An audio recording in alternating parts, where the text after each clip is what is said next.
ഈ ജമാഅത്ത് ഇസ്ലാമിക്കാരുടെ കാര്യം അത് ഭയങ്കരം തന്നെയാണ്. ഇപ്പോൾ ചായക്കടയിൽ പാല് പിരിയുന്നത് മുതൽ അങ്ങ് ബഹിരാകാശത്ത് ഈ ഗൃഹങ്ങൾ തമ്മിലുള്ള അകലത്തിൽ പോലും ഇടപെടുന്ന ഒരു തരത്തിലേക്ക് ജമാഅത്ത് ഇസ്ലാമി മാറിയിരിക്കുകയാണ് എന്നതാണൊരു സത്യം. ഞാനിവരൊക്കെ കരുനാഗപ്പള്ളിയിലൂടെ എന്തെങ്കിലുമൊക്കെ പരിപാടിക്ക് ഈ വെൽഫെയർ പാർട്ടിയായി പോകുന്നത് കാണുമ്പോഴോ അല്ലെങ്കിൽ വേറെന്തെങ്കിലും അവരുടെ സമ്മേളനങ്ങൾ കാണുമ്പോഴോ ഒക്കെ ഞാൻ വിചാരിച്ചിരുന്നത് ഇവരാകെ കുറച്ച് സാധാരണക്കാരായ മനുഷ്യർ ഇങ്ങനെ ഇതൊരു സംഘടനയോടുള്ള പ്രതിബദ്ധതയും അല്ലെങ്കിൽ അത്തരം കാര്യങ്ങളുമൊക്കെയായി ഒക്കെ നടക്കുന്നു, പള്ളിയിലുമൊക്കെ പോകുന്നു എന്നാണ് ഞാൻ വിചാരിച്ചിരുന്നത്. പക്ഷേ ഇപ്പം അങ്ങനെയല്ല എന്നാണ് ഓരോ കാര്യങ്ങളും തീരുമാനിക്കുന്നത്. ഏറ്റവും ഒടുവിൽ നമ്മുടെ കാസ പറഞ്ഞിരിക്കുന്നത് എറണാകുളത്ത് ഈ അതിരൂപതയിലുള്ള ഏകീകൃത കുർബാന വിഷയം എന്ന് പറയുന്നത് ജമാഅത്ത് ഇസ്ലാമി ഉണ്ടാക്കിയ പ്രശ്നമാണെന്നാണ് പറയുന്നത്. സാക്ഷാൽ ജമാഅത്ത് ഇസ്ലാമിയുടെ അമീർ മുജീബ് റഹ്മാൻ ആണ് ഈ പറഞ്ഞതുപോലെ അവിടെ വികാരിയായിട്ടോ അല്ലെങ്കിൽ അഡ്മിനിസ്ട്രേറ്ററായിട്ടൊക്കെ പണിയെടുക്കുന്നത് എന്ന തരത്തിലാണ് ഇപ്പോഴത്തെ പ്രസ്താവന. മൊത്തമൊരു ജമാഅത്ത് ഇസ്ലാമി മയമാണ് എല്ലായിടവും കാണുന്നത്. വല്ലാത്തൊരു കാലമാണ്, അവർക്ക് വല്ലാത്തൊരു പ്രസക്തിയാണ് കിട്ടുന്നത്. ഈ തെക്കൻ കേരളക്കാരായ ഞങ്ങളെ സംബന്ധിച്ചിടത്തോളം ഞങ്ങൾക്ക് ഈ ജമാഅത്ത് ഇസ്ലാമിയൊക്കെ നമ്മുടെ കഴിഞ്ഞ ദിവസം ഈ ദക്ഷിണയുടെ മൂസ മൗലവി പറഞ്ഞതുപോലെ എല്ലാ സംഘടനകളിലും പോലൊരു സംഘടന ഈ ഞങ്ങളുടെ തെക്കൻ കേരളത്തിലേക്ക് അങ്ങനെ വലിയ വാഗ്വാദങ്ങളും ബഹളങ്ങളും കത്തിക്കലുകളും ഒന്നുമില്ലായിരുന്നു. ഇവിടെ ദക്ഷിണ കേരള ജമിയത്തുൽ ഉലമ എന്ന് പറയുന്ന കൂട്ടായ്മ അവരെല്ലാവരെയൊക്കെ ഇങ്ങനെ ഒരു പൊത്തുവരുത്തത്തിൽ ഒക്കെ ഓടിച്ച് അങ്ങനെ കൊണ്ടുപോകുമായിരുന്നു.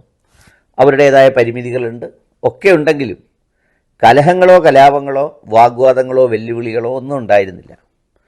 ഈ മുജാഹിദ് പ്രസ്ഥാനം തെക്കൻ കേരളത്തിലേക്ക് വന്നതോടുകൂടിയാണ് ഞങ്ങളൊക്കെ ഈ ചോദ്യോത്തരങ്ങൾ മറുപടി എന്നൊക്കെ പറയുന്ന പരിപാടി കാണുന്നത്.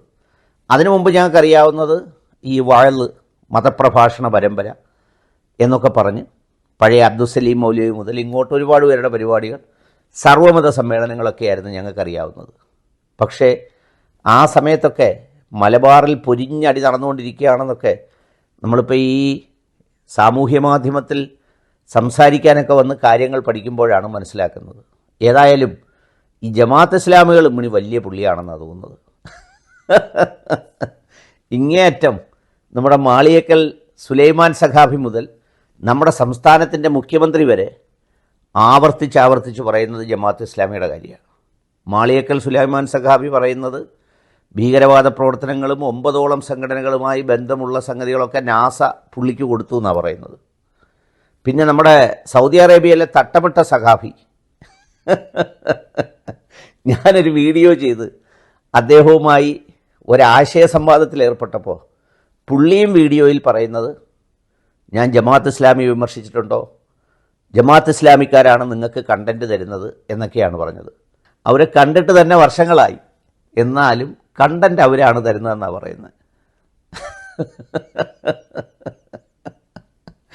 സത്യം പറഞ്ഞാൽ വല്ലാത്തൊരു കാലമാണ്. ഈ നമ്മൾ സാധാരണ പക്ഷിപ്പനി വന്നു എന്നും പറഞ്ഞില്ല, താറാവിനെ ആടിനെ കോഴിയൊക്കെ കൊല്ലാറുണ്ട് ഇടയ്ക്കിടയ്ക്ക്. ഞാനപ്പോൾ ഓർക്കും, എവത്തുങ്ങളെ കൊല്ലാൻ വേണ്ടി മാത്രം വരുന്നൊരു അസുഖമാണോ ഇതെന്ന് എന്ന് പറയുന്ന പോലെ ഇപ്പോൾ സർവ്വമേഖലയിലും ജമാഅത്ത് ഇസ്ലാമി മയമാണ് സംഭവിച്ചുകൊണ്ടിരിക്കുന്നത്. എല്ലായിടവും ചർച്ച അതാണ്. ഇപ്പോൾ അതിൻ്റെ ഇടയിലാണ് കാസാക്കാരൂടെ പറഞ്ഞിരിക്കുന്നത് ക്രൈസ്തവ സമുദായത്തിൽ ഈ അങ്കമാലി എറണാകുളം അതിരൂപതയിൽ ഉണ്ടായിരിക്കുന്ന പ്രശ്നങ്ങൾക്കെല്ലാം കാരണം ജമാഅത്ത് ഇസ്ലാമിക്കാരാണെന്നാണ് പറയുന്നത്. ജമാഅത്ത് ഇസ്ലാമി അമീറുമായി ഈ ഒരുപാട് അച്ഛന്മാർ ബന്ധപ്പെടുകയും പുള്ളിയിൽ നിന്ന് പ്രത്യേകിച്ച് മൗദൂദി സാഹിബിൽ നിന്നുള്ള ഗ്രന്ഥങ്ങൾ വായിച്ചിട്ട് ആ ഗ്രന്ഥങ്ങളുടെ അടിസ്ഥാനത്തിലാണ് ഈ പ്രശ്നങ്ങൾ ഉണ്ടാക്കുന്നതെന്നാണ് കെവിൻ പീറ്ററും സംഘവും കണ്ടെത്തിയിരിക്കുന്നത്. അദ്ദേഹത്തിൻ്റെ കണ്ടെത്തൽ പഠിക്കാനായി ചിലപ്പോൾ സഭ എന്തെങ്കിലും വ്യത്യസ്തമായ യോഗം കൂടുമെന്നറിഞ്ഞില്ല. ഇനി കുറച്ചുകൂടെ കഴിയുമ്പോൾ ഇപ്പോൾ പാമ്പ്ലാനി അച്ഛനെ അവർക്ക് ഇഷ്ടമല്ല, ഗുഡ്നസ് ടി വി അവർക്ക് ഇഷ്ടമല്ല, അവരെല്ലാം ജമാഅത്ത് ഇസ്ലാമിയുടെ വളയത്തിലാകും എന്നുള്ള തരത്തിലേക്കാണ് ഇപ്പോൾ ചർച്ചകൾ പോകുന്നത്.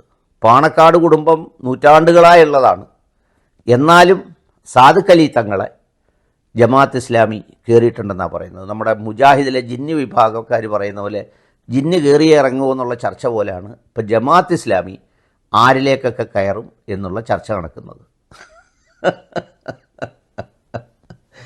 സത്യം പറഞ്ഞാൽ ഇനി ഈ ജിന്നിറക്കുന്നത് പോലെ നമുക്ക് റഫീഖ് സലഫിയുടെ നേതൃത്വത്തിൽ ഈ ജമാഅത്ത് ഇസ്ലാമിയെ എല്ലാവരുടെയും മനസ്സിൽ നിന്ന് ഇറക്കാനായിട്ടുള്ള ഒരു ശ്രമം നടത്തേണ്ടത് ആവശ്യമാണ്. മാളിയേക്കൽ സഖാഫിയുടെ മനസ്സിലുണ്ട്, ബഹുമാനപ്പെട്ട മുഖ്യമന്ത്രിയുടെ മനസ്സിലുണ്ട്, പിന്നെ എവിടെയാ ഇപ്പോൾ കാസാക്കാരുടെ മനസ്സിലുണ്ട്, പിന്നെ അങ്ങനെയുള്ള ഒരുപാട് സ്ഥലങ്ങളിലുണ്ട്. അതെല്ലാം ഈ പറഞ്ഞതുപോലെ അദ്ദേഹം ആവുമ്പോൾ ഈ ജിന്ന് കയറുന്നതും ഇറങ്ങുന്നതും അറിയാവുന്ന പോലെ ജമാഅത്ത് ഇസ്ലാമി കയറുന്നതും ഇറങ്ങുന്നതും ചിലപ്പോൾ കണ്ടുപിടിക്കാൻ പറ്റിയേക്കും.